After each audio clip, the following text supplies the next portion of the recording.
Hello everybody. I have angled my camera down a little bit. Ooh, looks a little choppy on my end. I hope everything's going to be okay. We'll find out, right?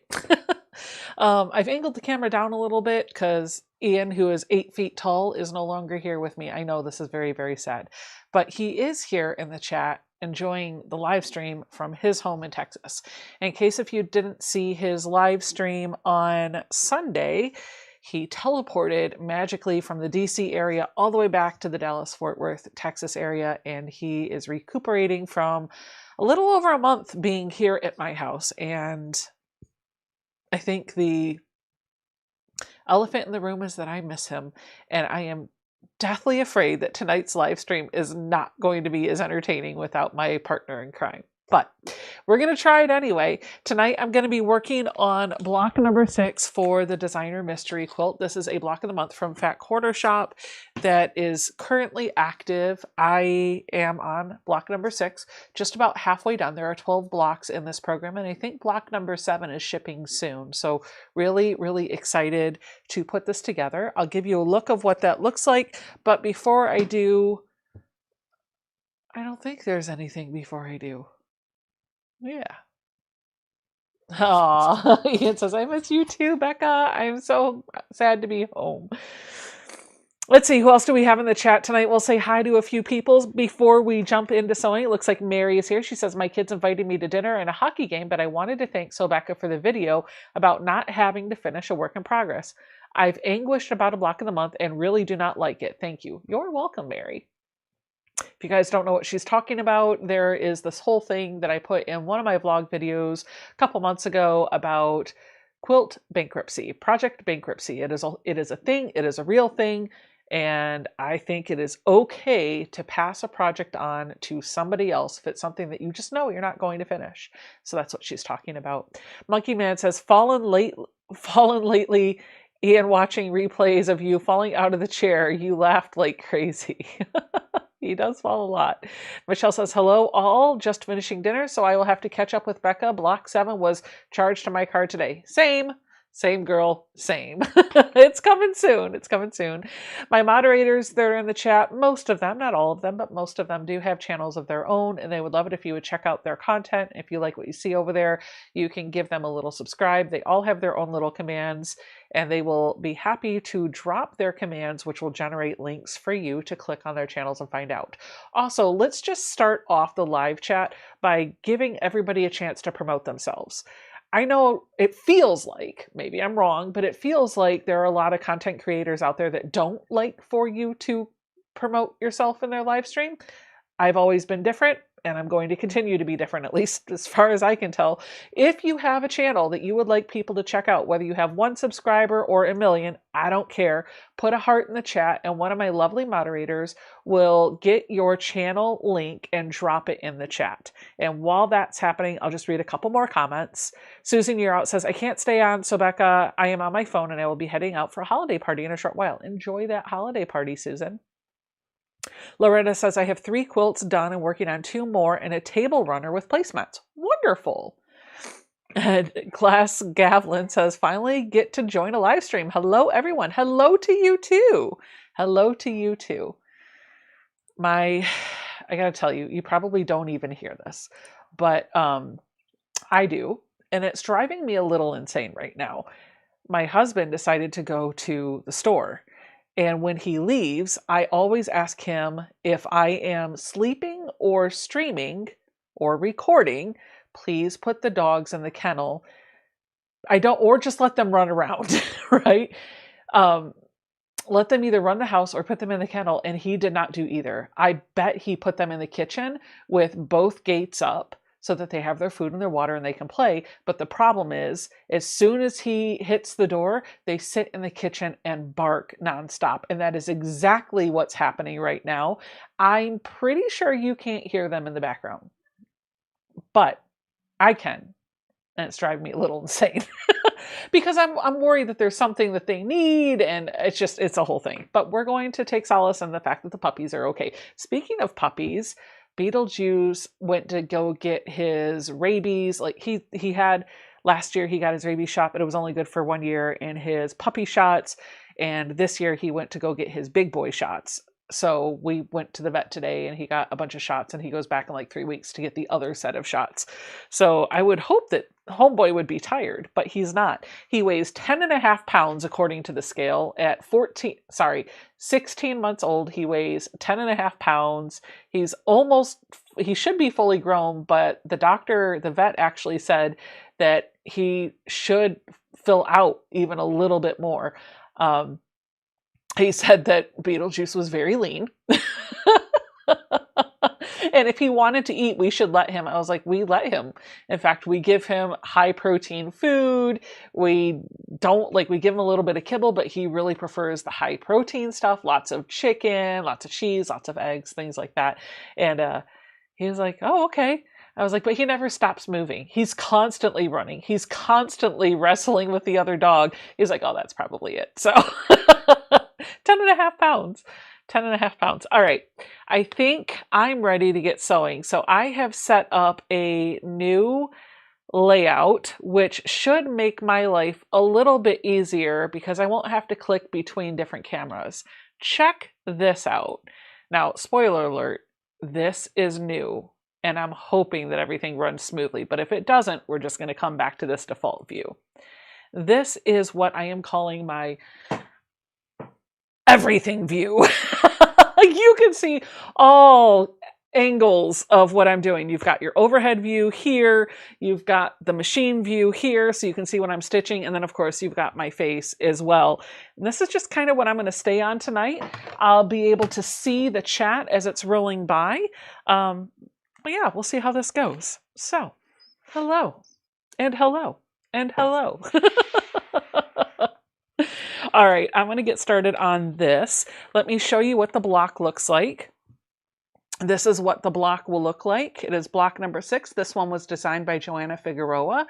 And these are the fabrics that you would need, but I'm not going to give you the cutting instructions. I am going to use this new little gadget that I got on our Quilt Shop Hop. This is a pattern holder, and you get these from, I think, what is the name of it? Purple Hobbies. Purple Hobbies makes these.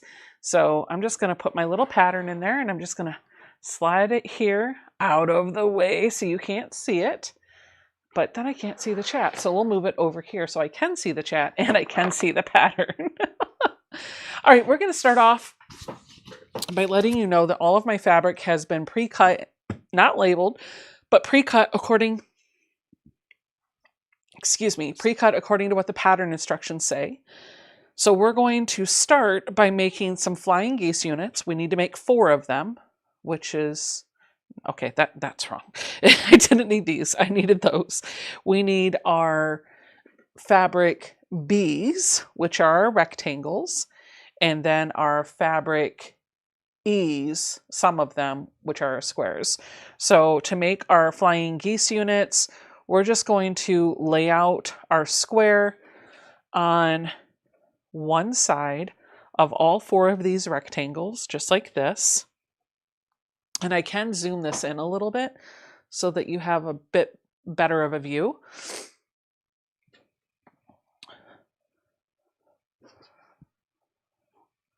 And then we're going to take a little ruler, which I'm going to have to steal from my FPP bucket, which is where all things lion go. And I'm going to slide way over here, grab a pen. We're going to grab this air-soluble pen. This is my favorite marking tool right now.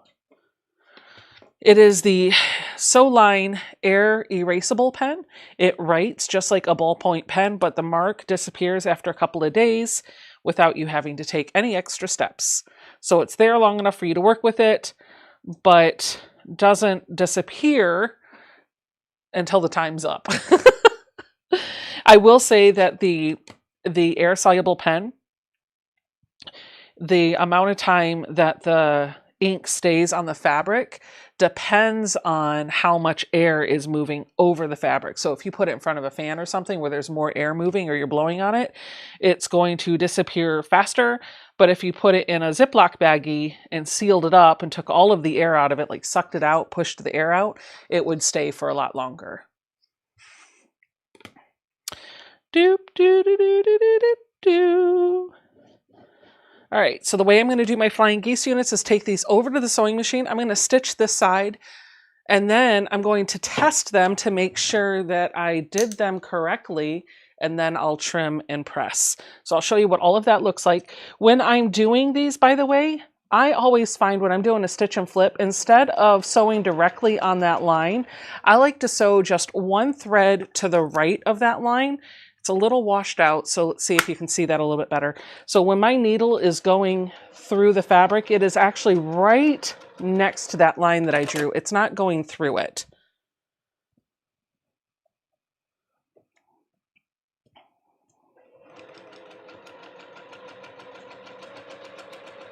And I hope with, yeah, good.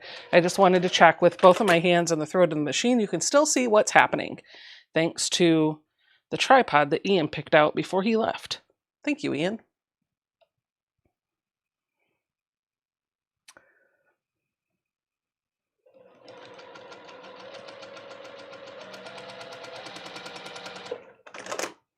Loretta says, I have trouble with reading patterns. Do you have any ideas for me to help me understand what I'm reading? Honestly, I'm a visual learner. And I've been this way forever. You give me a textbook, I'm not going to read it, but you show me what to do with either pictures or a video or a demonstration or hands-on learning, and I've got it. So my first thing would be to try to find a pattern that has a lot of illustrations. That really works well for me. And then the other thing that I would recommend is perhaps trying to find a video that can accompany that part of the pattern, or maybe the whole thing. All right, so the next thing that I do, this is kind of my little trick to make sure that my flying geese unit is right. Before I cut anything off, I want to make sure that I've completed this corner up here. So I'm going to put my finger in between these two pieces of fabric. I'm just going to nudge that over, and I'm going to finger press it, and I'm going to check two things. The first thing that I'm looking for is from the front, I want to make sure that that little corner of fabric completed that corner. When I flipped it over, it completed it perfectly. I don't want to see the back fabric, and it's a little washed out, but I don't want to see something like this where the back fabric pokes out away from the top.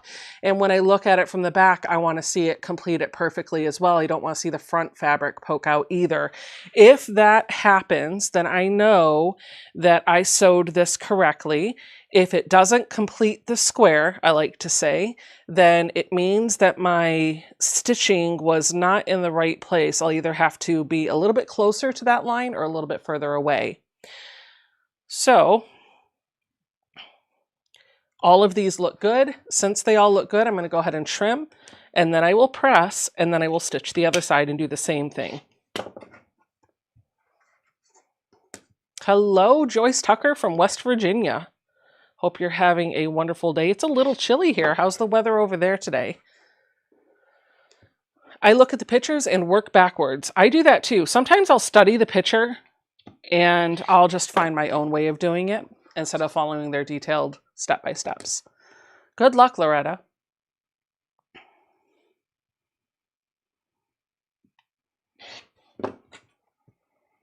All right, these you could keep if you really want to make some super tiny half square triangle units, or you could just discard them, whatever works for you. There's no quilt police here. You do what works for you. I am going to open all of these up, and I've been doing this along the way. I've been hitting my seams with the Acorn Easy Press pen because I'm kind of addicted to this. It's more of a muscle memory thing now. So I'm going to do the same thing. I'm just going to draw a line of starch.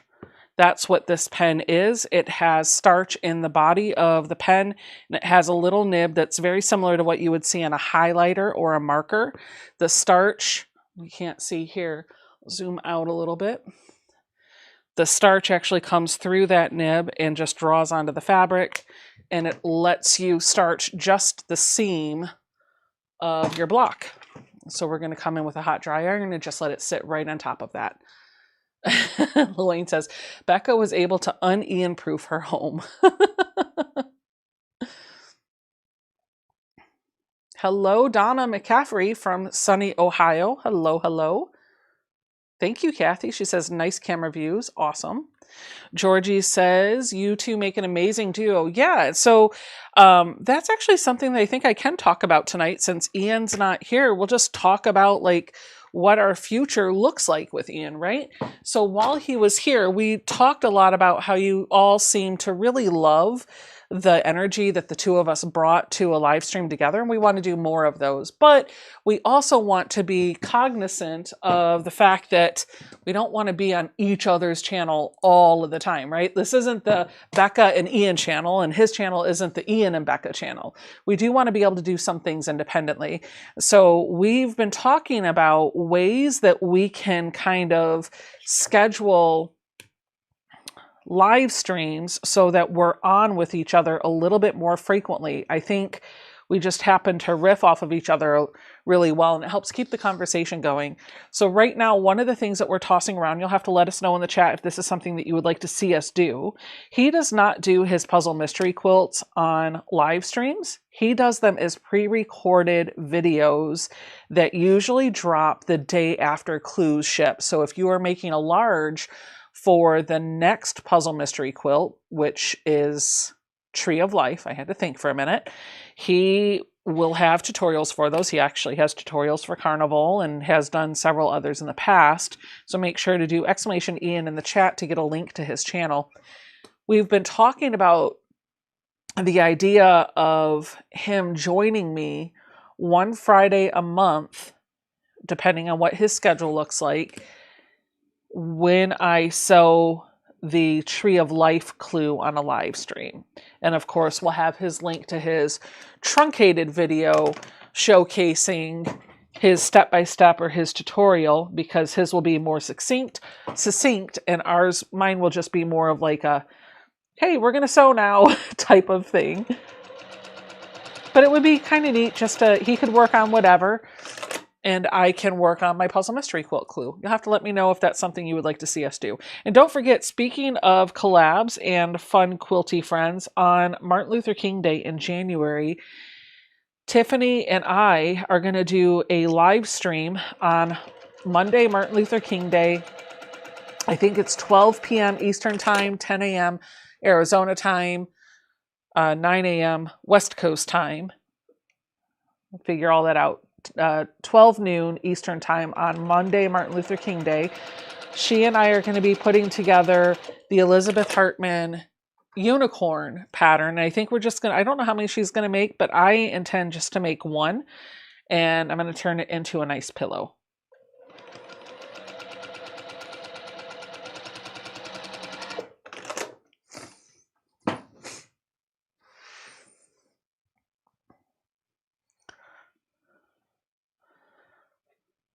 Just double checking to make sure that my stitch and flips are the right measurement.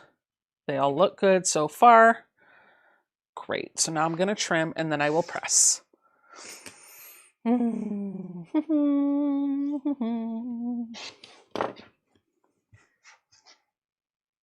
Hello, Sandra.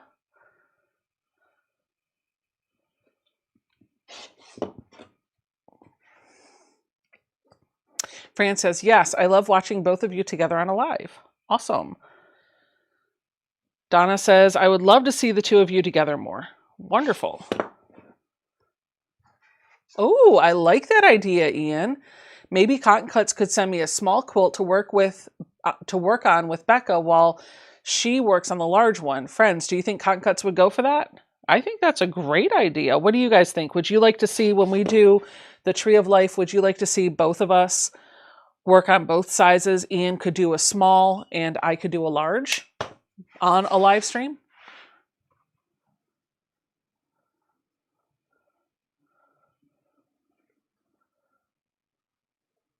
Holly says, good evening, everyone. I'm catching up on double speed. I love squirrel, Becca.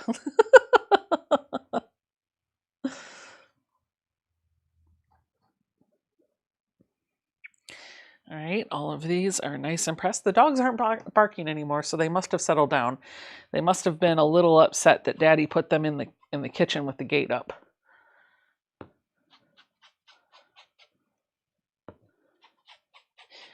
Beetlejuice is multi-poo. He's black and gray.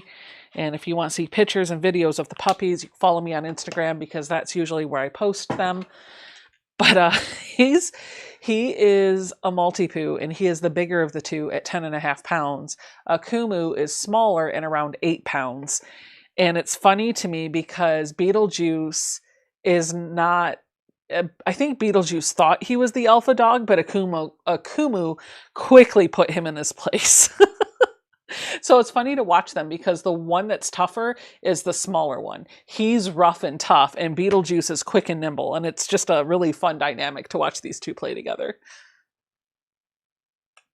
Sherry says, yes, for Becca and Ian. Together you'll make me laugh. Wonderful. How's the sound quality, by the way, coming through? Is everything okay? Brenda Ogden says, if you use seam tape, do you still have to draw the lines? No, you don't. I was just doing that for demonstration purposes. I actually have, I don't know if you can pick it up on here, but there's actually a line right here. I've scratched the finish on the bed of my machine, and I've put a permanent marker down in there, and it does wear away. So every so often I'll have to come in and cover that up again with some more permanent marker. And then down here, right here, you can see it starting. I have some diagonal seam tape. So I do have that on my machine. I just did the line so that you could see what I was doing. And I feel like I just got, oh, sound got worse when I moved it away. Okay. Thank you. I will leave it where it was. Thank you. Appreciate you, Ian.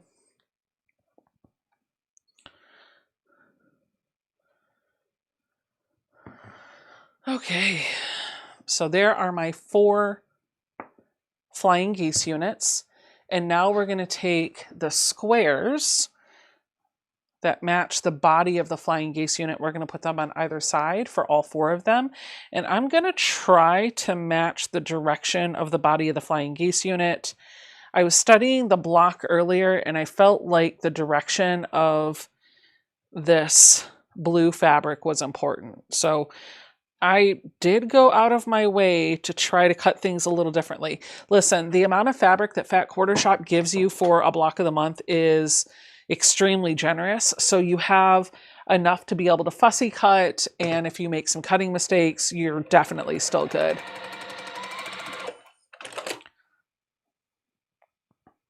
This is going to be pressed out to that fabric C square too. So we're just going to finger press, not finger press. We're going to finger press that out to the side as we go, and then we'll heat press it after everything's sewn on. Oh, Jason's back. See the lights, the headlights coming up the drive.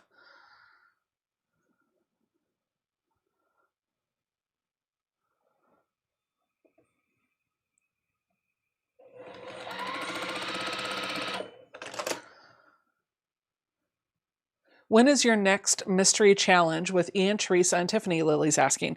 That's a great question. I think it's Teresa's turn to host, and I know she's got a lot of stuff going on, so I think we got to work out what date is going to work for her schedule.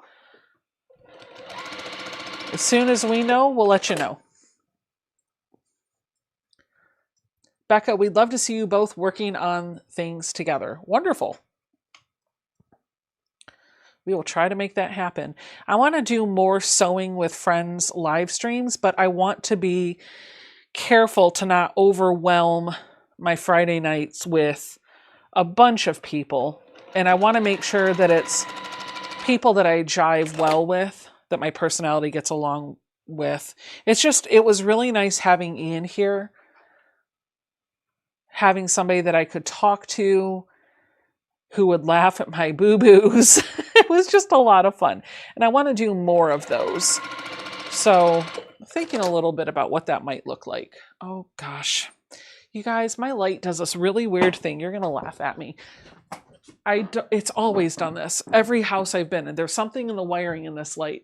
It just changes the hue and the percentage randomly on its own. And sometimes it'll just be like dialed all the way down so that it's not on at all. It'll turn on at like 100%. And it's a very bright light. Laura says, Teresa usually has weather problems this time of year. That is true.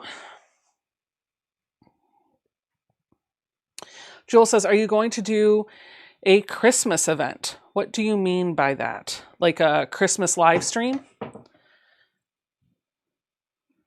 Like I did last year, where we had a virtual holiday party?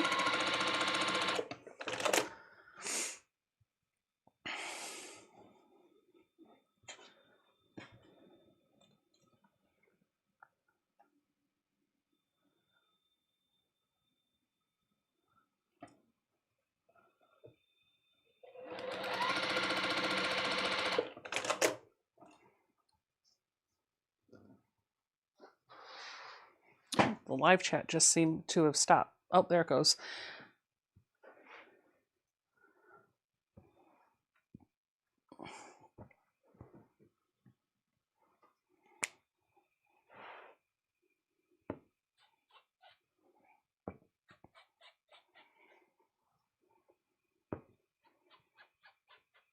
I'm applying the starch to my seams.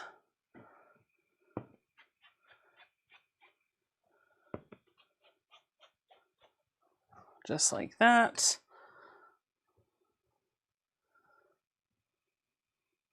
Teresa says, we got 8 inches of snow overnight and today. We had to plow snow and now I'm just laying in bed freezing. Oh my goodness. Warm up, lady. Janny says, hello, I love the new view. Awesome. Georgie says, all it takes is a sneeze to knock the internet out. Jewel says, I have a problem with more than one person on a YouTube at a time since my accident, but I do good with you and Ian. I really want to make sure that whoever I have, the personality, like I want the energy and I want the vibe to feel like me and Ian, or like when Tiffany and I are there. I don't know how else to explain it, but I'm looking for people whose personality I get along with. I want to vet them before I would just bring them on. So I'm looking for people that are comfortably being in front of a camera on a live stream, jive well with me. So I think what I'm trying to say without tiptoeing around it is I'm not just going to open up the Sewing with Friends to everybody. It would literally be people that I vet and have a certain vibe with. And it's probably going to be limited to like Ian and Tiffany.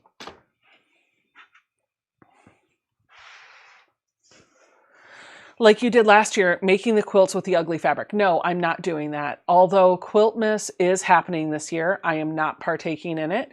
There are 12 content creators that are doing it. Some of them are the same as last year. Some of them are not the same as last year. I am not one of them. But I will be on the Friday before Christmas doing the same thing that I do on the live stream before Christmas every year. I'll be doing a virtual holiday party here on the live stream. So we'll have some goodies to give away. We'll play some games. And I may see if I have a couple of friends, maybe Tiffany and Ian, maybe they might want to join me on Zoom just for quilty chat, like a nice, comfortable coffee chat, giving away some wonderful gifts. So we'll see. We'll see. Stephanie Harris is here. She is Memoirs of a Long Arm Quilter. She says, hello, Becca and everyone. Hello. Okay, I have a feeling that these are going to be the star legs for the block, so those are pieced, and we're just going to set them aside. Now I'm going to grab my fabric F and my fabric I. Fabric F is this, and fabric I is this. I need 2 of these. And then I need 2 of my fabric E for the other side. This is going to look really cool. This is what they're calling the left ribbon unit.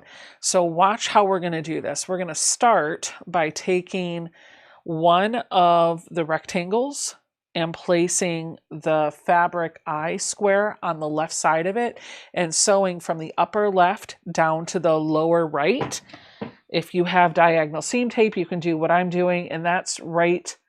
It's basically I put the point right at the needle up here, and then I put the other point down here right on the red line of my diagonal seam tape, and I just hold that bottom point on that center line, which should be aligned with the needle on my machine, as I let the fabric sail through the machine. And then I'm going to flip this over. I'm going to make sure that it completes that square. It does. I'm going to finger press it so it's out of the way. And now I'm going to come in with my fabric E. I'm going to place this on the right side of the rectangle, and we're going to do the same thing. Stitch from the upper left to the lower right.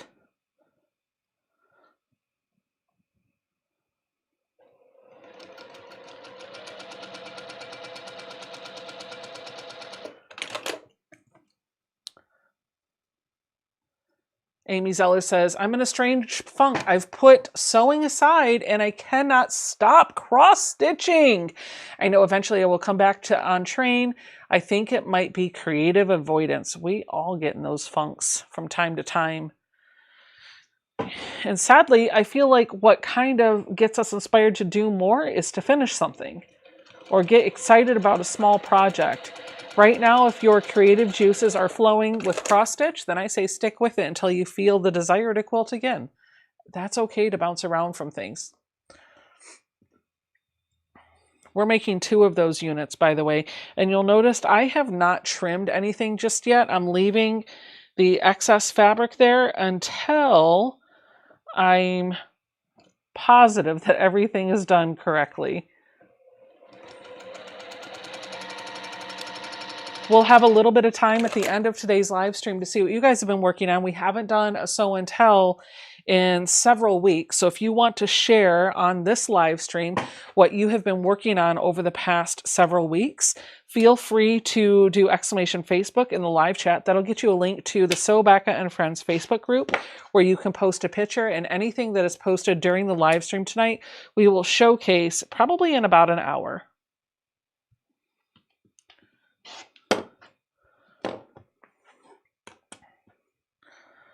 Fran Moore says, I'm also cross-stitching and love watching Becca. Wonderful. You know, I haven't cross-stitched in a very long time.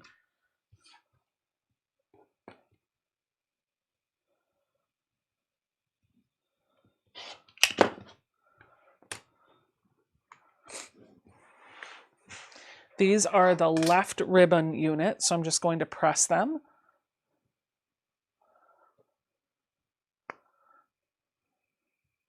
Because I took up all the time. We didn't have time for sew and share. No, it wasn't that you took up time. It was just that time flew so quickly when I had somebody here to talk with. And I feel like we kept the conversation going really nicely. You're welcome, Amy. Katie says, nowhere on my to-do list was to make an ugly sweater wall hanging, and yet that's what I'm doing. It's funny. Lori says, I have presents to wrap before tomorrow night. Not that I'm leaving it for the last minute. Sandra says, I'm quilting a Christmas table runner. It's great sewing with a fun community. Ian says, it did go so fast. Those 2 hours are gone in a flash. I know. I felt like every time I looked up, I was like, oh my gosh, Ian, it's 10 o'clock. It's like, oh, really? Yeah, it's 10 o'clock. Where did the time go? All right, so these are the 2 left ribbon units. Now I'm going to flip the page in the pattern. Oh, and surprise, now we're going to make to right ribbon units by doing this in reverse. Let me just put this back in the pattern holder. It's hard to do one-handed when it's across the table from you. Okay. We're going to take this square. Oh, it's not the same thing in reverse. It's different. This is the body. This is on the right. And then these two are on the left, like this. So I'm going to do from left to right. We're going to sew, actually we'll do it this way. So starting from the upper right down to the lower left this time.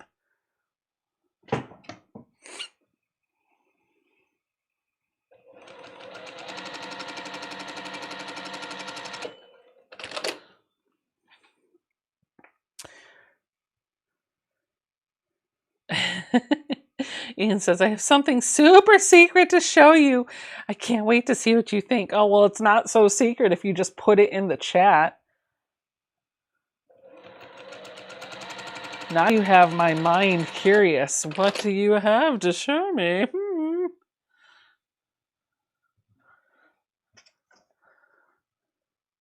Terry says she is hand sewing the binding on. Awesome. Georgie says, I'm making my grandkids Victorian coats and quilt added clothes. Awesome.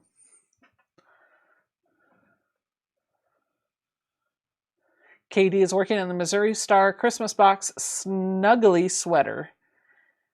Yeah, I didn't get that box, so I am not going to work on that.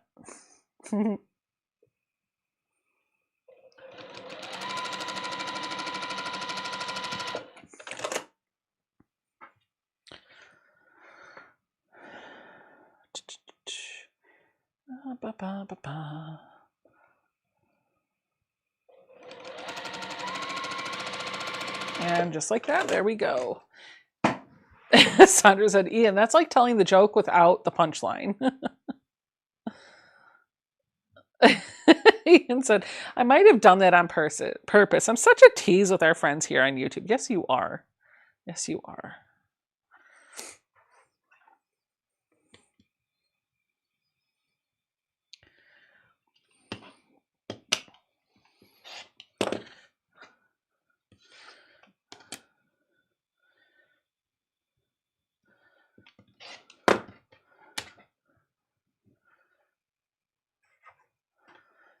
Ooh, Katrina says, I've been busy with 3 quilty advent boxes. Katrina, which 3 did you get? I'm curious.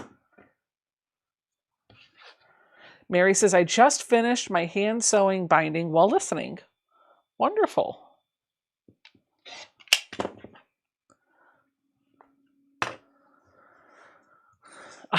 Susie K says, I am working on work, but listening to you all listening to all of you like a podcast. Wonderful. Nana Mona says, hi, Becca. I just love your view. As a beginner, it's so nice to see what you are doing. I live in the boonies in a one-horse town. The elder quilters are in quilt heaven. Thanks all you quilters. Awesome. I'm glad that the views work well for you. Let me see if I can zoom this out a little bit more so you can, I'll just do like that. There we go. I've noticed that many of you tend to turn the live streams on like I do on the TV or on a computer with a much bigger monitor. And so I felt we might as well take advantage of that and give you all 3 views. And this makes it easier for me because I don't have to keep clicking between camera 1, camera 2, camera 3, camera 1, camera 2. It's using all of the tech. I've spent money on it. I might as well use it.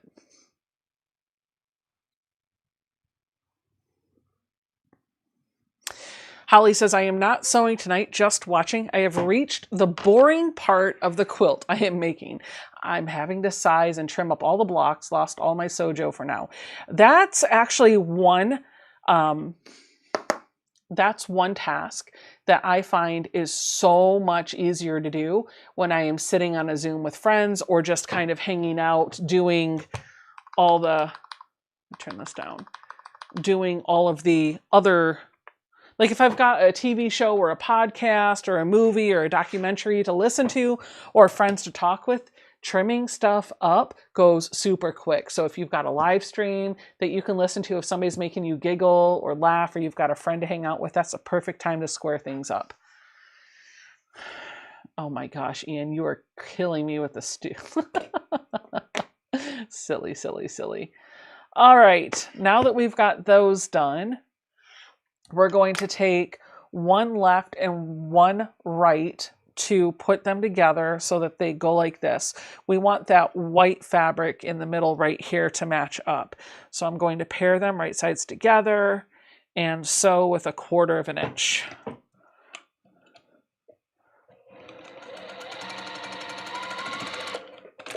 And it does say for this, it wants us to press open. So we're going to press this open.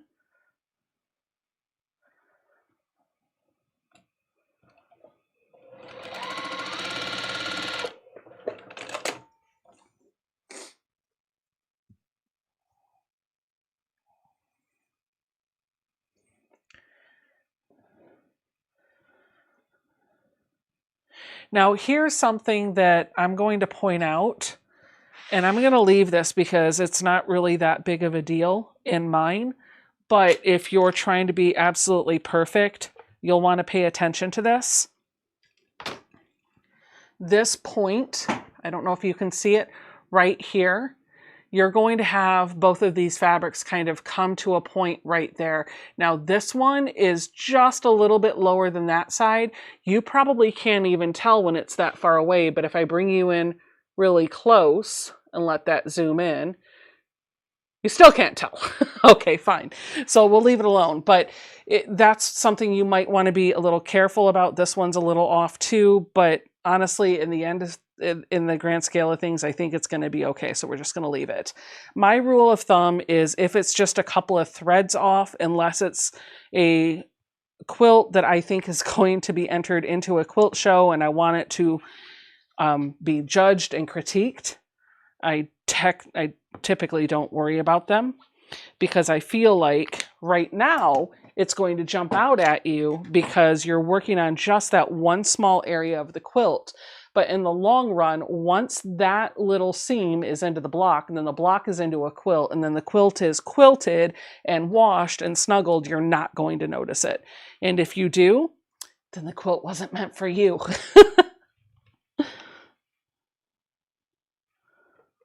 There we go. And sometimes giving things a press, sometimes if you press things to the left, you'll notice that seam, like if you press them to one side, you'll notice that seam or that point isn't on point the right way. But if you press it to the other side or press it open, it's less noticeable. Something about the bulk of the way the seam lays. So keep that in mind. If you're seeing a point that's just off a little bit, you may want to consider changing the direction of how you're pressing your seam. That might help you. Okay. That's done. So we're going to set these in this pile. And then the next step is to grab these two pieces. And we're going to grab these two, and we're going to make 2 flying geese units where pink is on the left and the darker pink is on the right. So I'm just going to stack everything up like this and then go to the sewing machine. I'm going to sew. It's important that I pay attention to which one is the left and which one is the right in this case.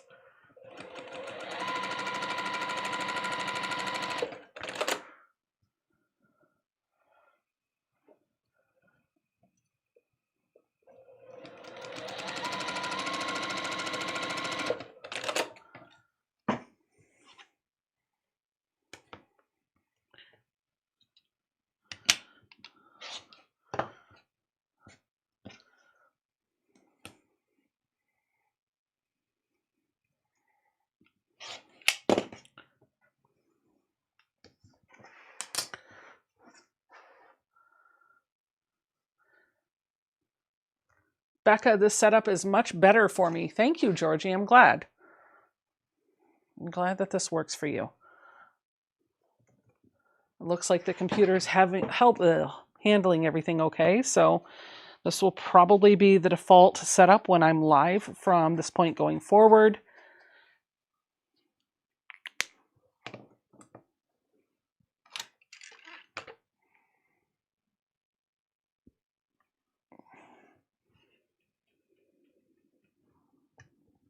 Jessica says, yes, I agree with Georgie. This setup is amazing. Wonderful. Thank you.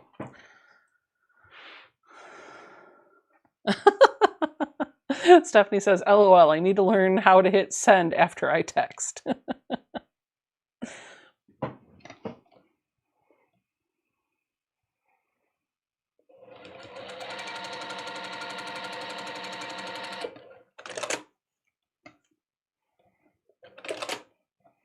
Oh, goodness. It's not cutting thread. There we go.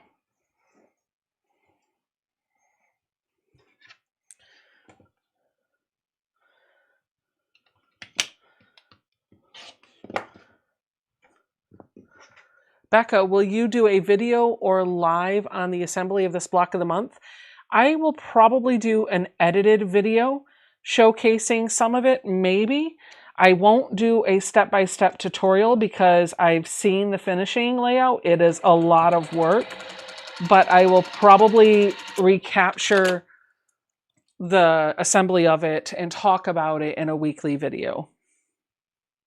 A lot of people are putting this quilt together in its in the layout that it was intended to be along the way. So as they finish the block, they're putting that block into its finishing pattern. And I really should be doing that. I just haven't started it yet. But I think over the next couple of months, I'm going to start prioritizing doing that so that when it gets to the point where it's time to put the blocks into the quilt, it's not as much work. But of course, the other part of that is to make sure that I'm grabbing footage of it along the way so that I can show it to you in a video at the end. No matter what, you're at least going to see what the quilt looks like when it's all done. So don't worry about that. Hey, Tiffy. Tiffany says, I was late watching a movie. I was watching a movie and I didn't hear my phone go off that you're on. I know. And it's also that time of year where like my 8 o'clock is your 6 o'clock instead of your 5 o'clock. It's weird, right? Yeah. Or, yeah, that's right. Nancy asked, what am I putting on my seam before I press it? This is the Acorn Easy Press Pen. This is basically a pen that holds starch, which I'm going to have to refill, so you'll get to see what that looks like. Inside the barrel of this pen, there is some piecing solution or pressing solution from Acorn. This is basically just starch. You could put Best Press or Stay Flow or any other starch that works for you into this pen. The fun part of it is that there's a little highlighter nib or marker nib at the other end of the pen that stays damp with starch, and you use that to draw a line of starch onto your fabric or onto your seam. So it lets you starch just the seam of your block without starching the entire thing. This isn't needed for something like this. I could just starch the whole block because I starch the fabric before I cut it. But where this product really comes into play for me is when I'm doing FPP, because I can't starch the block with the paper on the back. So I use this to apply starch to my seams and FPP, which gets them super crisp. The way I get my seams super flat is to apply starch to my fabric, put the hottest iron I can on it, and then replace the iron with a clapper, which I have over here. And I use these when I'm doing FPP to get it really flat. This doesn't disintegrate the paper on the back of the FPP. The other place where this comes in really handy is if you're working on a quilt where the fabric has been pre-cut for you before it was starched. So if you're taking like a charm pack and you're just sewing it into your fabric and you want to apply starch to the seams, but you didn't starch the charm pack before you started getting to work, or somebody, maybe PMQ, the Puzzle Mystery Quilt, those are die cut pieces, they weren't starched before they were cut. This is how you get starch into your seam to give it that really nice, crisp, flat feeling without introducing starch to the entire block. I'm being a little extra by applying it to this. It's really because it's muscle memory for me at this point. Okay, so we've got these put together, and now we're going to build out our, wow, we're almost there, guys. So we're going to take, this is the top. I just have to make sure I have this oriented the right way. And this is the bottom. These white fabrics should be pointing into the middle. Same thing on the side here. Make sure that all the whites are pointing into the middle. This is going to be in the center of the square, just like that. And then for these, we're going to take our little white squares and put them on either side of 2 of these blocks. So it's going to be the ones that are in the top and the bottom. Okay, I'm going to take these 2 and add the white squares to the sides. Lori Clark says, I'm popping in to say hi. I think of a whole other project when I hear clapper. LOL. Clap on, clap off. Clap on, clap off. A clapper.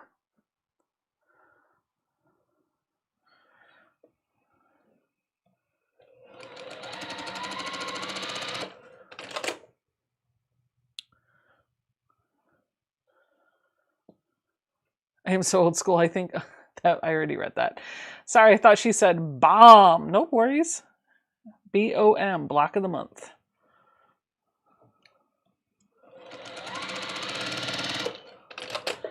This is going to press out towards that white block. Just going to finger press it for now. I'll set it up here. And then this is that one. This is this one. Oh boy. My husband and I have been having our date nights in front of the TV playing Mario Kart. We have been doing this, you can ask Ian, for a while now. It's been a couple of months. Like every night we play Mario Kart together. That's what we've been doing.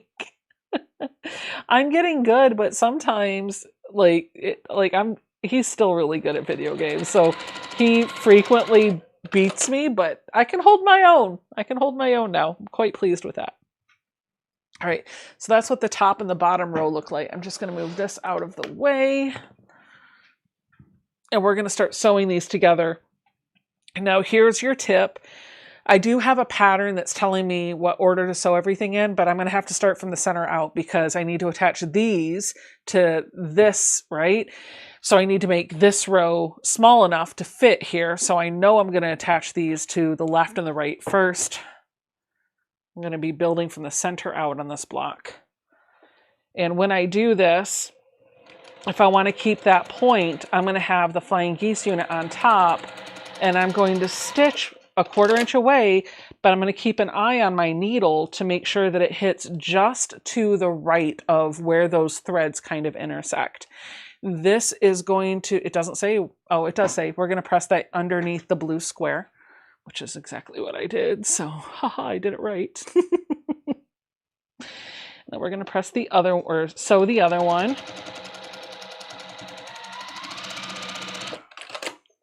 Hello, Nikolai. I have a press for clothing. I want to know if you would use it to finish a quilt square. Yes, you could. Absolutely. Like a hot presser, right? Yep. Also, like a big clapper. Yep, that too. I've seen people take their quilt block and put it in like one of those big steam, like those big, heat press, I guess is what it's called. I've seen people do that. I would. I don't have one, but if I had one, I would do that. What is the name of the block? I missed what you said in the beginning. This is block number 6 for the Designer Mystery Quilt from Fat Quarter Shop. It was designed by Joanna Figueroa from Fig Tree and Company, and it is called Peony. Peony.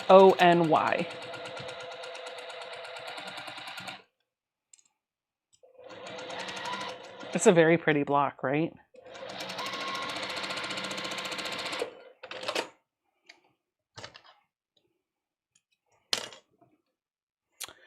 We're going to press this down. This is where the bulk starts getting in, and this is where the Acorn Easy Press Pen and the clapper is going to start getting the fabric or the block to lay flat. I've got lots of bulk where all of these points are coming in. So I'll take this.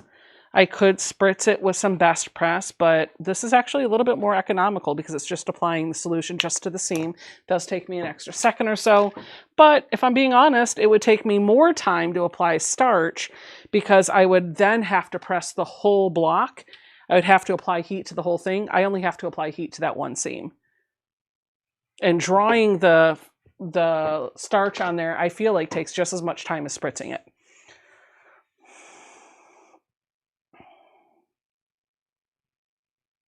Yes, Debbie, Sean does use one of these.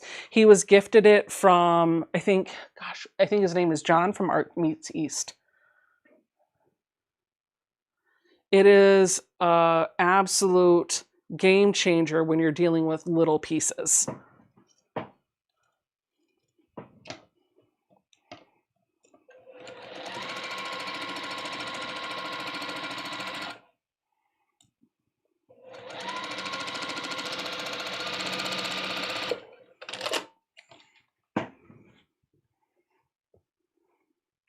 KMB Stitches says, I use my heat press to interface my t-shirt blocks. That's awesome.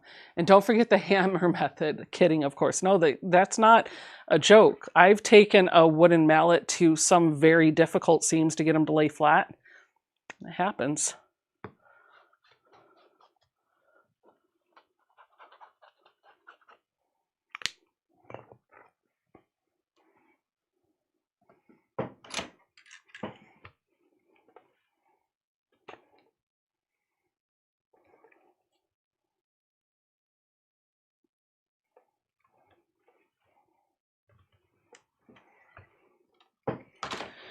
All right, now I just got to put these 4 sides on. Isn't it funny how we have like this picture frame now? That's so cool. I like it. Joan says, hello, Becca and Quilty friends, just joining. I like the 3 cameras. How did you come up with Bubba for the name of the 3rd camera? I bet Ian is jealous. So Bubba is the name of my sewing machine.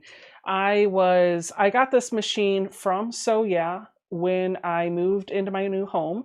Probably a month or so afterwards, I knew Mom was going, I have a Baby Lock Aria. That is the machine that I sewed on for a while, for a long time. And I had upgraded to her from a Baby Lock Elegante, which I have passed on to a friend. It has an embroidery unit to it and everything. So I wasn't going to do embroidery. I passed it on to her. She has it now. So the Baby Lock Aria was the only sewing machine that I had. I did not have a backup machine. I have bought a number of sewing machines, but I kept giving them away to friends who expressed interest in sewing. I don't even know how many sewing machines I gave away. Well, the Baby Lock Aria, while it's a great machine and a wonderful machine and does all of the things, I thought that the machine stitched faster than the Elegante that I had. And after I had been sewing on it for about a year or so, I realized it didn't really seem to be going any faster than the other machine that I had. Well, when I moved into this home, I had started thinking about, I want to get one of those straight stitch only machines that stitches super, super fast. And Mom, she was talking about moving in. She still is.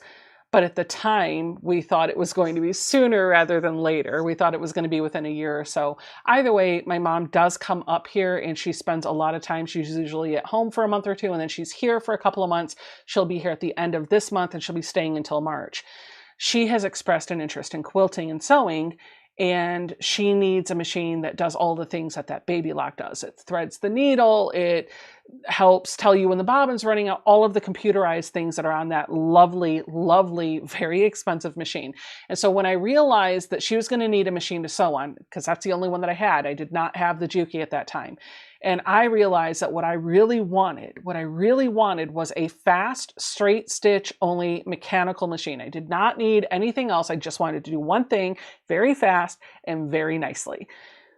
I started thinking about, if I'm going to get a second machine, what does that second machine look like? Well, I already have a machine that does a zigzag. That's the only other stitch. That is the only other stitch that I would use other than the straight stitch. I have a long arm for quilting. I don't need all the decorative stitches on that. I won't use them. So I could have either spent $2,500 or $3,000 and up for another computerized machine that had all of the features that the Aria had for her, so that I could keep the Baby Lock, or I could spend $1,000, which is a whole lot less money, on the machine that I knew I wanted and give her the baby lock, which still sits in my studio and I can pull out and use anytime I want. It is the machine that she sews on when she is here. So I had been eyeballing this for a while, but I wanted to wait until after the new year to pull the trigger on it. And if you go back and watch from 2021, was it 2021? Yeah, I guess it was. I guess we've been in the house 2 years. So in December of 2021, I did a Vlogmas series, and right before I did that Vlogmas series, Tiankum from So Yeah called me and said, "Hey, I've got an idea." And I said, "Okay." He said, "You've been thinking about upgrading to a Juki." And I said, "Yeah, but I'm trying to wait and see, like I'm trying to wait financially for that." And he was like, "Well, what if I send you one and let you use it for 90 days? And if you like it, then we can settle up on the price and you can buy it, whatever, we can work that out later." And I was like, "You know what? Deal." And it was so funny because he sent one to me and I got it within a week or so. I showed everybody that I got it, thanked them for it, and still thank you for it because this is still my go-to machine. Absolutely love it. But the thing that was funny about it is as soon as I got it, everybody was like, "That machine isn't going back." And here it is, 2 years later. She's got all sorts of decals and tattoos on her. She ain't going nowhere. I absolutely love this machine. So I forgot why. Oh, we were talking about how did you name it Bubba View. I named it Bubba View because for some silly reason, as soon as this machine came out of the box, I just started calling it Bubba. And Bubba isn't even a he, it's a she, which is hilarious to me. I don't know why I call this machine Bubba. I just always have. So that's why it says Bubba View. That's a long story for you. Hope you enjoyed it. All right, we're going to keep going here. So let me just make sure I've got everything oriented correctly. This is, hold on, nope, this way. Yes, this way. Okay. Shoop, shoop. I'm looking to make sure that my ribbons are oriented the right way there. Oh my gosh, look at that in the overhead. Like sometimes the best way to see how something looks is not to look at it in person, because when I'm looking at it right now, it looks like a mess. But when I look at it on the screen and the camera, I'm like, oh, this is going to be so pretty. All right, so the next step that we're going to do is sew these side borders on. And I'm going to do the same thing that I did before, where I put the flying geese unit on top. And I'm going to stitch, making sure that my needle comes just a thread to the right of where that little X intersection on my flying geese is. And no, I'm not pinning or clipping because this is a very small seam. And when I laid it, if you noticed, when I lay it down, that border was exactly the same size as this. So as long as I don't pull or tug or apply any tension, I just let the machine do the work and pull the fabric in, I'm usually okay. Now, if this was a longer piece, I was attaching a much bigger border, maybe on a 24-inch block or something bigger than that, I probably would have stopped to pin. But when I'm putting my blocks together, I typically don't pin along the way. I just don't. Not a big pinner. Teacups and Roses says, I like that nickname for me. LOL. Short story, long story. Joan says, LOL. Amy Zeller says, I bought a Juki TL18 this year, also straight stitch machine, mostly for making bags. It is a workhorse. It is. This one's a workhorse too. I have made a couple of bags on her. I absolutely recommend a Juki machine to anybody that is looking for a workhorse. Just know what you're getting into, right? Like these are mechanical machines. They're not going to give you all the fancy stitches. You're not going to get the reminder when your bobbin's about to run out. None of that's going to happen. None of that's going to happen. You have to know how to, either have to know how to interact and work with a mechanical machine or just be willing to learn. And I kind of feel like just dealing with the gears and the mechanical parts is less intimidating than dealing with all the electronics that are in a computerized machine too. So.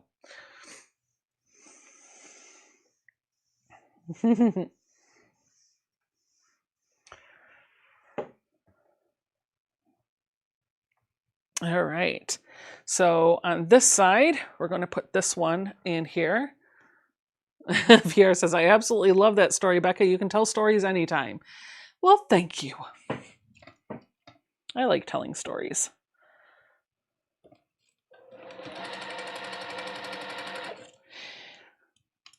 So moral of the story, Sew Yeah sells machines. I have 4 sewing machines that I own in this room.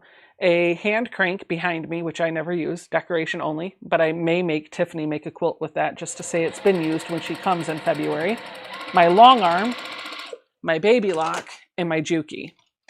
3 of them are machines that I use. 2 of them on the regular, the long arm and the Juki. And the 2 machines that I use the most and enjoy the most, I actually got from Sew Yeah. And I had no problems buying from them, even though they're on the other side of the country. So if you're looking for a machine, I had no problems whatsoever. They had a great price. And I've actually heard other people say the same thing, that they were willing to match or beat prices. So if you're in the market, check them out. And if you're in the market for anything Juki related, you can of course go to Sew Yeah, totally fine with that. But I do have an affiliate link with Juki Junkies, and they have been absolutely amazing to work with as well. David's awesome. They have a wonderful YouTube channel. They specialize in all things Juki. You'll have to check them out.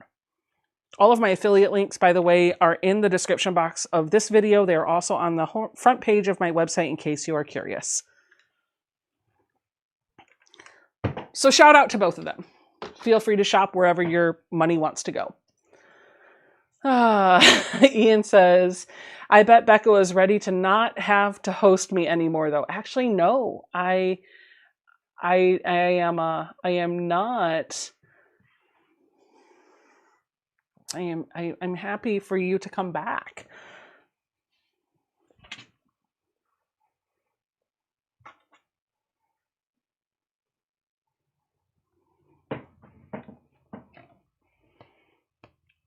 Looks like Mary has dropped the news in the chat. I wasn't sure if we were going to say anything about that, so I will just read it off for those of you that might be working on your own projects and didn't see the chat. Mary's house, you guys know she has been looking forward to moving to South Carolina sometime in January, when her brand new home that she is having built for her is going to be finished. They're estimating sometime middle of January. And to make that move, I just want to check to see which way I'm pressing the top and bottom row here. Okay, that's what I thought. In order to make that move, she has to sell the house that she lives in currently. So it's been on the market. It's been a whole ordeal for her, but she is happy to announce that she finally has a ratified contract. This past weekend, she got not 1, but 2, I don't think it was over the weekend. Within this past week, she got 2 different offers on her home. And the one that they accepted the first one, they have a backup offer waiting. They have a ratified contract, and it is just waiting for the home inspection contingency to drop off, which really shouldn't be a problem because the home is in amazing condition. But it is, they can really deem any reason to get out of the contract. Doesn't necessarily have to be something on the home inspection. They have to say everything's okay and sign off on it in order for all the contingencies to be met. So, all right, and then these, let me just double check again. GG Quilt said, so yeah, it really did me good for the long arm I bought. They matched a price from another store. That's awesome. See? And I'll tell you, when I got the long arm, I was nervous about it because I bought it from them. And I was nervous because I didn't know how to build it. I didn't know how to set it up. But they were just a FaceTime video, and not even just the guys, like their whole staff. I had somebody that helped me all the way through. They were a FaceTime call away from any issues, concerns, worries that I had, not even just with installation, just using the machine in general. I'm at the point now when I have issues with the machine, I can just work directly with Handy Quilter or my local Handy Quilter dealer, so I don't have to bother them as much. But I know if I picked up the phone and called, they would totally help me.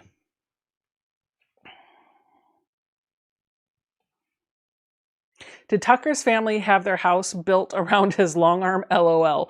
I don't know. I think his basement was, I think the basement was refinished when they moved into the house they're in currently, but I feel like there's a sliding door in that basement. I think it's a walkout basement. Do you have a Sew Yeah affiliate link? No, I don't. They do not have affiliate links. They gave me one at one point, but I never, I don't know. I think it was just a trial thing just to see how it worked. And I don't know if they ever moved forward with actually having affiliates. So honestly, I mean, their prices are so low. I don't know if they could afford to pay affiliates. Not that they're doing bad business. That's not what I meant. Gosh, I hope it didn't come off that way. I just mean, they've got really good prices. And they bring in enough, they bring in a lot of business without needing affiliates to push more, I'm sure. But yeah, no affiliate link for So Yeah. It does not stop me from recommending you to use them though, so feel free.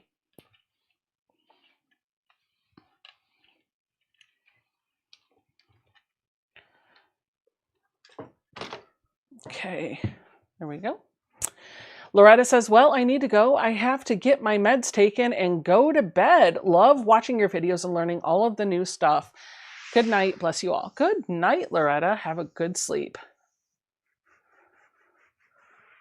Okay, so my block is, oh my gosh, look at that in the camera. I mean, you can't look at it in person. So I am really talking to myself. Becca, look in the camera. Oh, it's so pretty. Isn't this great? What a beautiful block. This is the point where I just stop and admire my handiwork. It looks much better in person. Oh, Fred, aka Jane, wants the story of how we met. Oh, this is a fun story. You ready for this one? So Ian has been on YouTube much longer than I have been. I created my channel over a decade ago, and my whole point of having that channel was just to upload pictures or videos, I'm sorry, of my daughter to share with family and friends. And fast forward several years, I decided I wanted to start putting some sewing videos up there, so that's what I did. I think he had been around the platform as a content creator a lot longer than I had. I had about 1,000 subscribers when Cotton Cuts reached out to me and asked me if I would sew a puzzle mystery quilt on my channel. I had done it on my own with puzzle mystery quilts that I had purchased on my own. They offered to give me one for free if I would continue making content for it. And I've said yes, and I've never looked back. But they also asked Ian at the same time. And at the time, Ian had like 8,000 subscribers and I had like less than one, maybe more than one, but definitely not two. So when I saw his channel, I was like, wow, he's got a lot of subscribers. Like, to me, it was just kind of like this. He was on a different level. He was in a different playing field. And the engagement on his videos, he did mostly paper crafting. The sewing videos didn't seem to have as much engagement, but his paper crafting videos had a lot of views, lots of comments. And so to me, he felt a little bit like a YouTube celebrity, a little bit. Fast forward a little while. I don't know how long. I was in one of the Cotton Cuts Zooms. So if you don't know, when you're a puzzle mystery quilt detective, that's what they call the people that sign up for the puzzle mystery quilts. I think it's the third Thursday of every month. They have Zoom sessions, one during the day and one in the evening, I believe. It might just be one now, but that's what they used to have. And I would try at least every couple months to pop into the evening Zoom just to say hi to people and help promote the product and get to know other people and just sew with friends. So there was one evening that I popped in, and while I was in, Ian entered. They put Ian into the room that I was in, and I maybe fangirled a little bit. I was like, oh my God, that's Ian. And he was like, hi. He was very nice. He was very kind. He didn't act like big. He didn't act stuck up or anything. It was just very nice. And at one point during the conversation, I think an amount of time had gone by because I was getting close to him in subscribers. And at this point, he was almost around 10,000 or at 10,000, something like that. But I was getting close to him. And I just remember during that conversation, he was like, why are you freaking out over me? You have almost as many subscribers as I do. I was like, no, you don't understand. But after that Cotton Cuts thing, he just started sending me messages on Instagram. And I remember he cold called me. I didn't even know you could do this. You can have a video call with somebody over Instagram.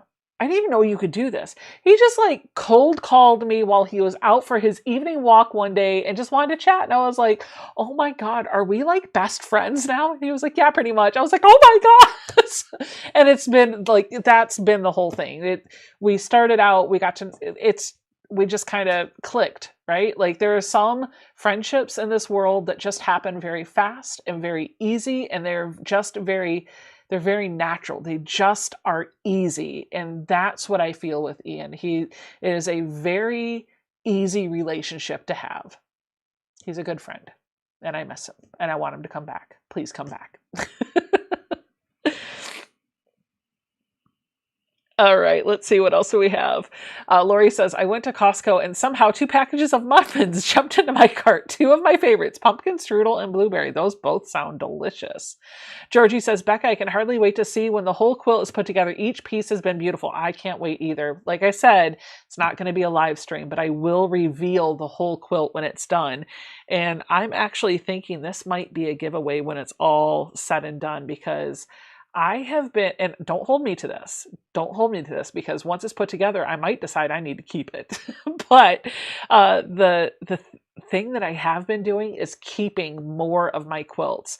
I can go into every room in my home right now, just about, and there's a quilt that I have made, at least one in every room. And I might need to let this one go on to a lovely subscriber. So we'll see what happens.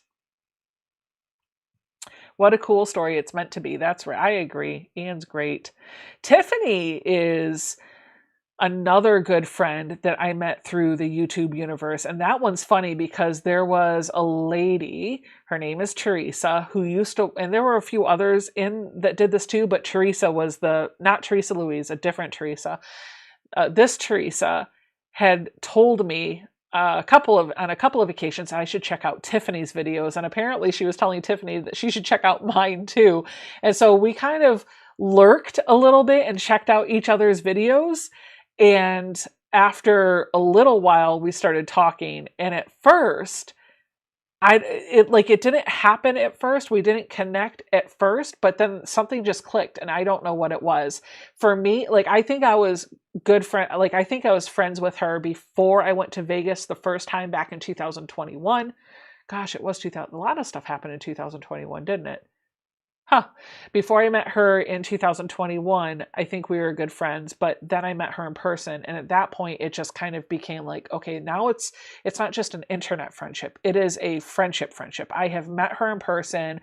We get along. Like it was just different. It's funny because in person, I'm a little bit, when I'm around new people, I can turn on the energy and I can come across as though I feel like an extrovert. I can be very talkative. I can be very bubbly, but my natural state, if I don't turn that on, is just to observe and be quiet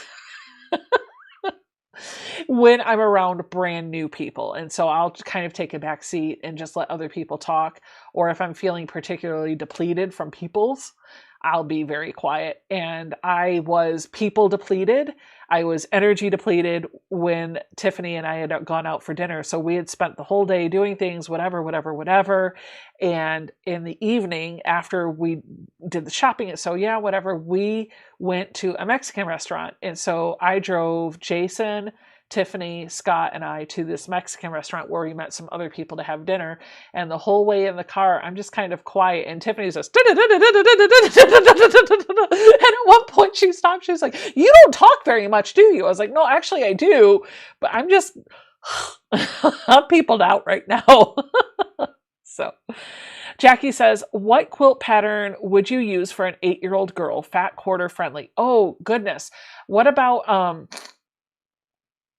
okay, so I had Mary do this. I just love a good star pattern. If you have fat quarters, you can cut those fat quarters up to make sawtooth stars. And so what I did is I found a background fabric, or you can just have the background fabrics alternate. You really only need 3 fabrics for each star block. You need the fabric for the center of the star, the fabric for the star legs, and the fabric for the background. And if you want to make them monochrome kind of looking, every block could just be 2 fabrics. It could be the background and the star legs. So that background fabric you could put in the background of the block, but also in the center square of the block. And then the contrasting fabric could be the star legs. We did that for a quilt that Mary made for a baby. If you just use girly colors, it will come off. I mean, you could use it with boy colors and it would come off as a boy quilt too. I love a star block. I just love a star block. And I feel like a sawtooth star is super easy to make. So maybe make like 12 of those and put them together, maybe 10 inches or so. You can find all sorts of patterns for sawtooth star blocks on the internet, and you can use fat quarters to make those. You just might have to scale the size of your block a little bit differently. Katrina says, people watching is fascinating. I agree. Amy says, I cannot imagine anyone not getting along with you. There are some people that don't like me. We'll just address that right now. There are some people that don't like me. I'm not everybody's cup of tea, and that's okay. Teacup and Rosa says, you have excellent people skills. Thank you. It's funny, my daughter and I took the 16 personalities test the other night. Last night I was helping her with her homework, and during one of her classes, the teacher made them take that 16 personalities test, and she got mediator. It was introverted, something, something, something, but the personality type was called mediated. So she wanted to know what I was. So I took the test, and I am what they call an adventurer. With the introvert extrovert thing, I am 30% extrovert, 70% introvert. But yeah, there was also something in there about like I like people. I just like I have my fill of people. People drain me. I heard Jenny Doan talking on the Quilter on Fire podcast. It took me like 3 commutes to work to listen to the entire thing. So I only listened to the podcast in the car. But one of the things that she talked about is how her two, Misty and Natalie, her daughter and her daughter-in-law, are more introverted.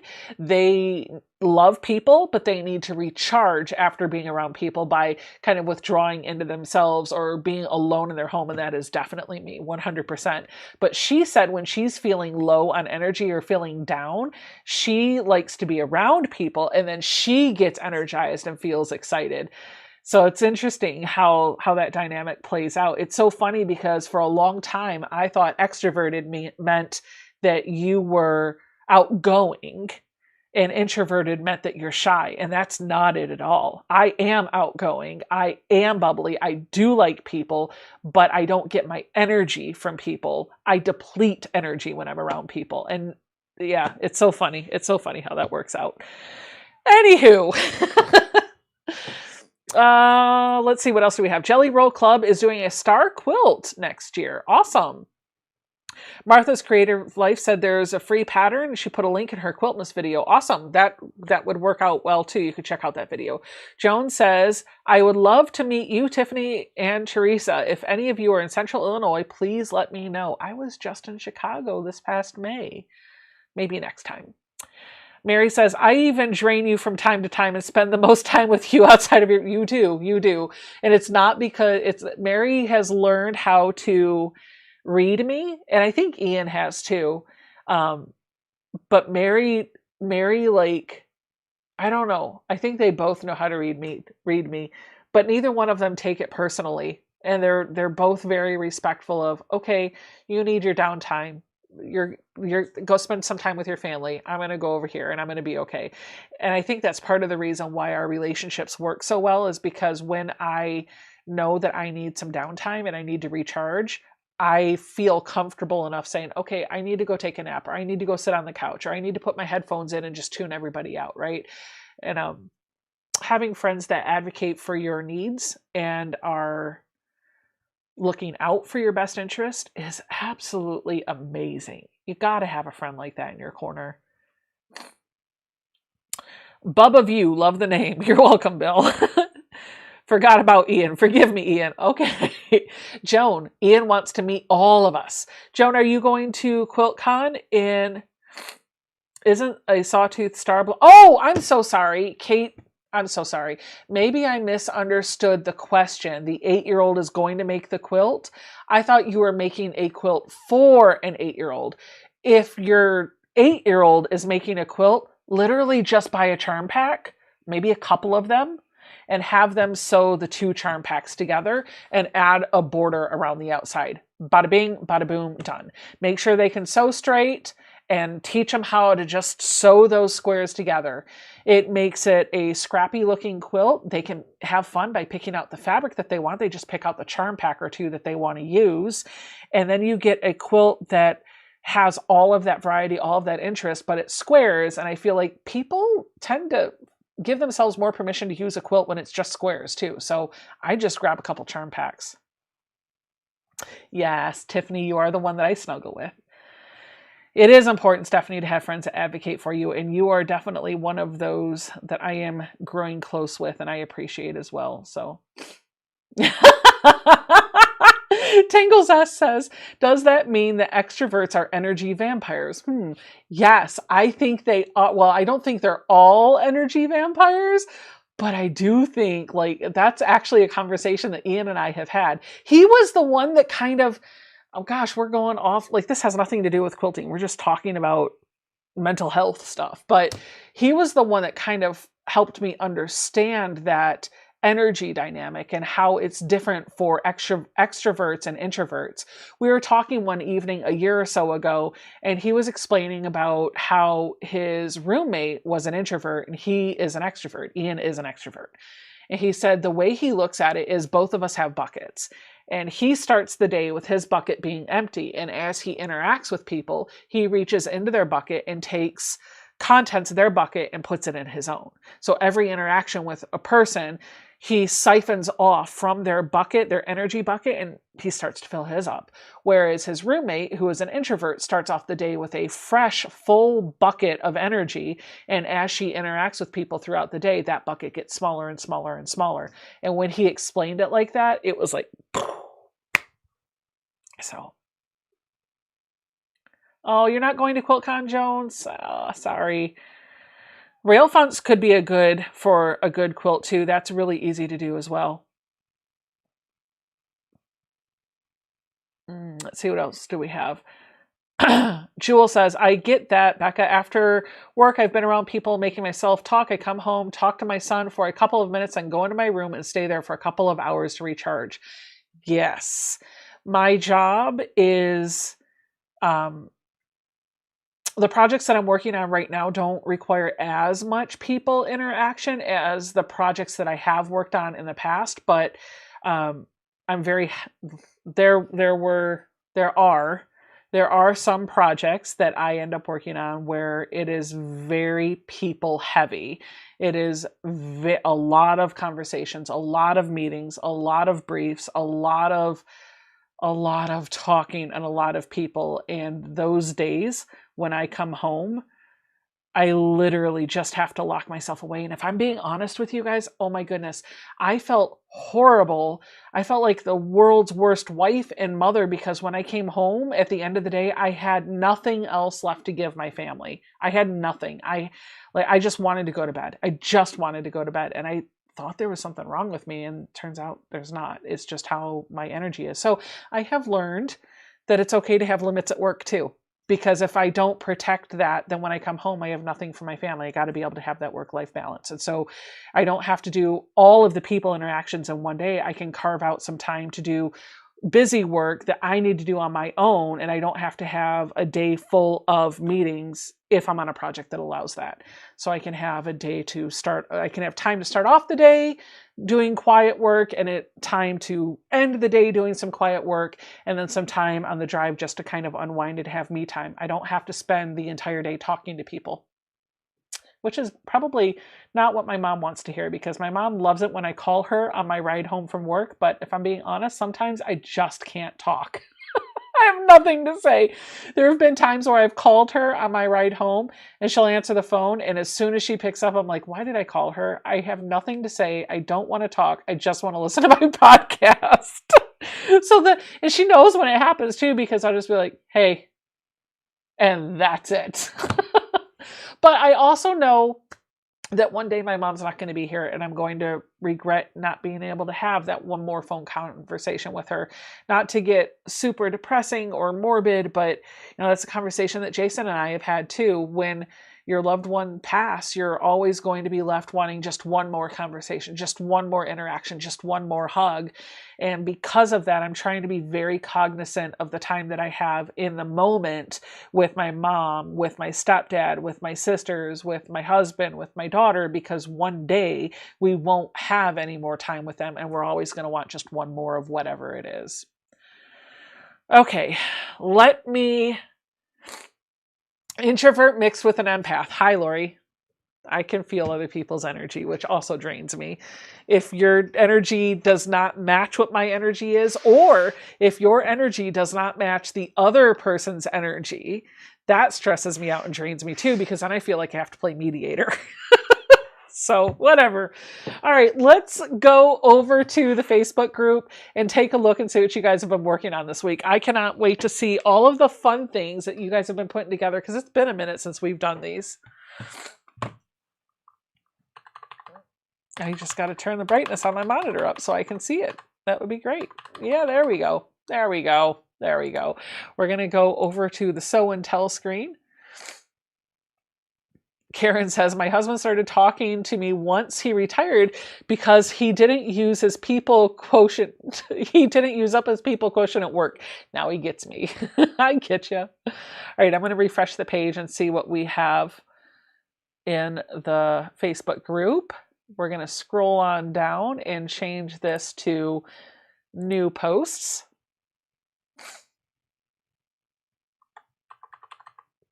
Wow, Jean... Is that Jeanne? I finally finished my puzzle mystery quilt Village Green in the small bluebell this week. VR says, trust me, Becca. Trust me, Becca. I lost my mother 4 years ago. I would do anything to have an argument with her today. I get exactly what you're saying. I miss her very much. She was my best friend. I lost my dad several years ago. He was very young. And I was very close with my dad. So I think that has helped me kind of just like cultivate this idea of I only have so much time with my mom. She does frustrate me sometimes. I'll just be completely honest and own that. And sometimes we don't get along or we don't see eye to eye, but I try to navigate our relationship, and just love her in spite of the stupid stuff that I do or the stupid stuff that she does. So Susan says, I finished this. It was my first Cotton Cuts mystery block of the month, Village Green, currently working on Carnival. I'm so hooked. They ordered 2 colorways in Tree of Life. Hey, Jennifer. She says, a completely scrappy quilt, 5 and 2.5 inch squares and random fabric, Franken batting, at least 7 small pieces, and scrap backing and binding. This one is going to my brother for Christmas. Susan O'Neill Smith turned me onto the iPad case, and then I saw your video, whipped up one for me and another for a Christmas gift. They are so easy and make a perfect gift. They are awesome. This is the quilt, close-up view of it. And these are the Hemingway pouches from Center Street Quilt. I did a video this week. If you have not seen it, it is a tutorial that walks you through step-by-step how to put this together. The reason why I made that video is because I wanted to make one of these. They look like fun sews. The project looked really cute. And my goal is to give one of those to all of the girls on my Christmas list this year. But there wasn't a video that kind of walked me through some of the things, and I'm a visual learner, so I made a video. Oh my goodness. Lori says, I had to put batteries in and test it before I gift it tomorrow night. I might need to get one myself. Oh my gosh, it's so cute. What is he saying?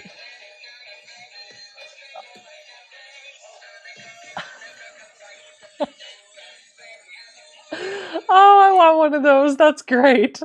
Amy says, my current stitch, second time doing this pattern. It's called Autumn Splendor by Brenda Gervais.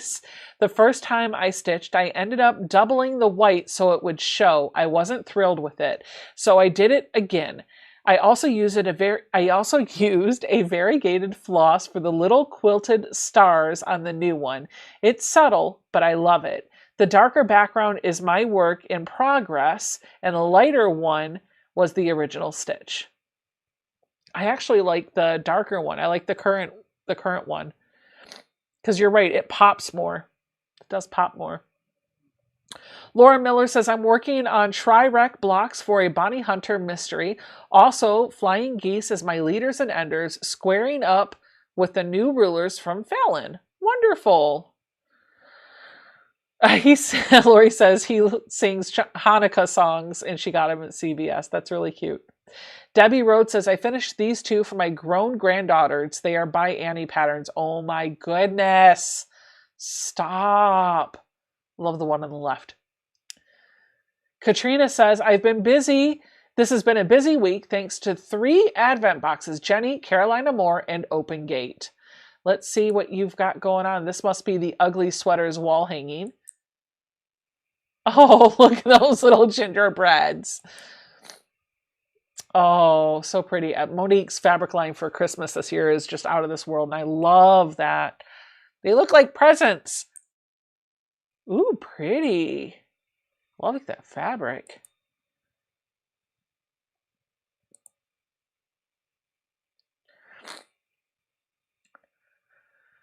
Mariah Greenwood says, I'm sewing scrappy bags, watching So Becca, love my little Christmas tree. Oh, I love your little Christmas tree too. We used to have one of those when I was younger. Alta Smith posted this, a quilter's Christmas list, a larger sewing room, preferably one that cleans and organizes itself, bobbins that never run out, a safe for storing sewing scissors, daily dinner delivery service, chocolate, just period, chocolate, and an unlimited lifetime supply of fabric.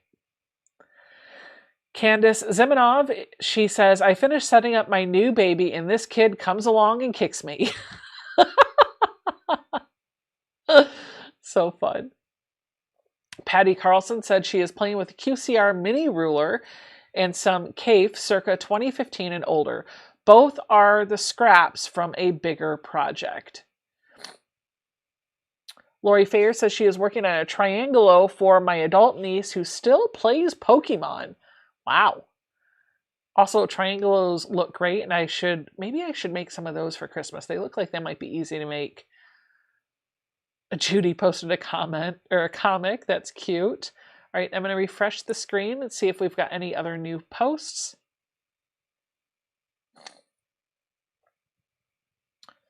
Oh, Gwendolyn Hanks.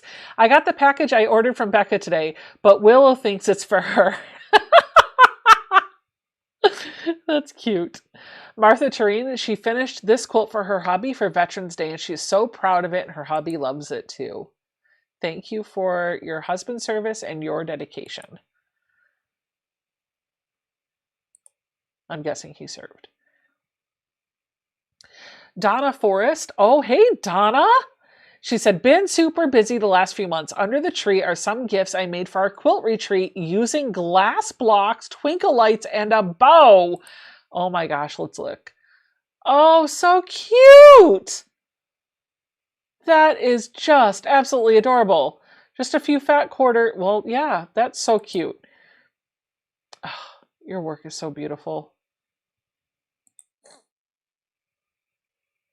Is that the... No, I don't think it is. Ooh, pretty.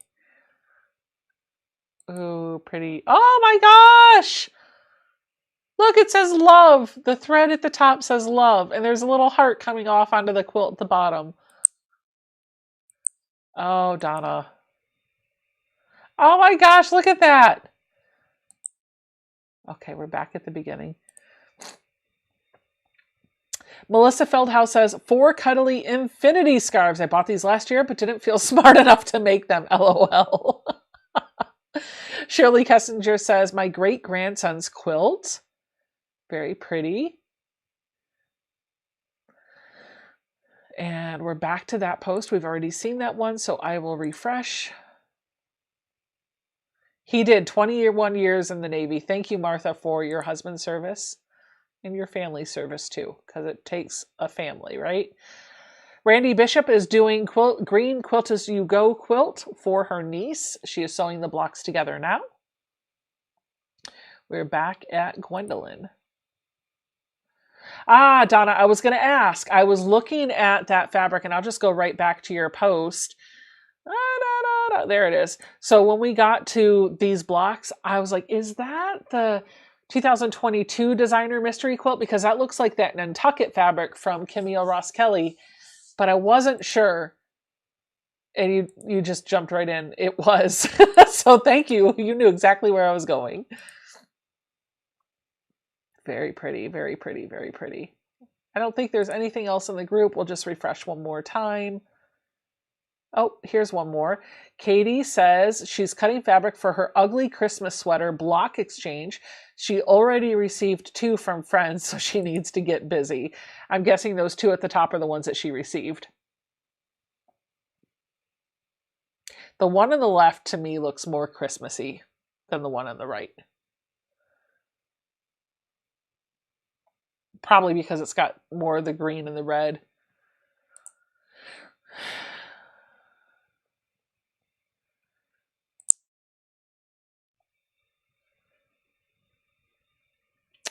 Carol Lewis says she's still working on the pixel quilt. One of these days, it'll be done.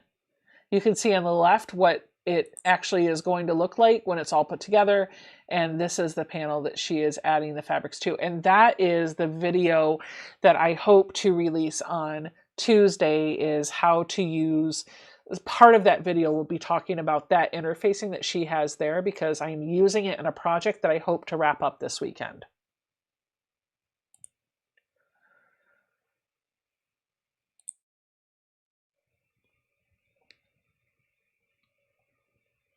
And I think that's it. Sweet. Well, friends, I think that's about going to do it for me. I think Donna's live, so we're just going to double check and see if she is. If she is, I will give you the link. I am peopled out. To borrow a phrase from earlier, I think I am ready to go to bed and get some sleep. We're going to check and see if Donna is online and live. She is. Looks like she is going to be working, or she is working on the cardinal. Is that the, no, not the cardinal. The finch. The finch. She's working on the finch. So if you don't know what this is, Beth from Goody Goods had a legit kit to make the finch, a little yellow bird. And she didn't get a chance to finish it. She got pregnant. She had a baby. Things happened, right? And so she boxed it up and sent it on to Donna. I was like, here, you can do this. And Donna is actively working on it now. And so on Friday nights, she's making progress on the finch. So that's what she's doing over on her channel. Oops, I just apparently changed. I hate it when I do that. Sorry. I don't know why it does that. I'm going to put the link for her video in the chat. And if there are any other questions, let me know before we end the live stream. Give you another minute. Oh, Lori says she is currently working on a pixelated teddy bear quilt. Awesome. Melissa wants to make a pixelated quilt. Awesome. Sewing with Luane says, one of the 12 days of Quiltmas used that interfacing for her quilt. Yes, it was Cindy from the Fabric Patch. Her video hit on Tuesday, and I was going to release my video with the interfacing grid this past Tuesday. And when I saw that her Quiltmas video was doing the same thing on the same day, I was like, oh, well, how about that? I'll wait a week.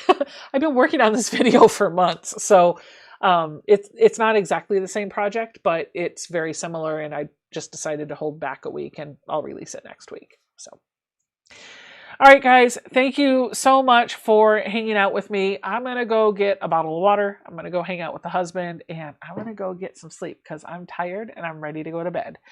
It's been a blast. I'll see you on Tuesday, and I'll see you all next week. I have no idea what I'm going to do, but it'll probably be working on some Christmas gifts. Because do we need to do Carnival? No. I don't know. I have no idea what I'm going to do next week, but we'll figure it out when we get there. So I'll see you guys all next Friday. Thanks for hanging out with me. Have a wonderful weekend and make something fun. Call somebody you love. Tell them you love them. I'll see you all later.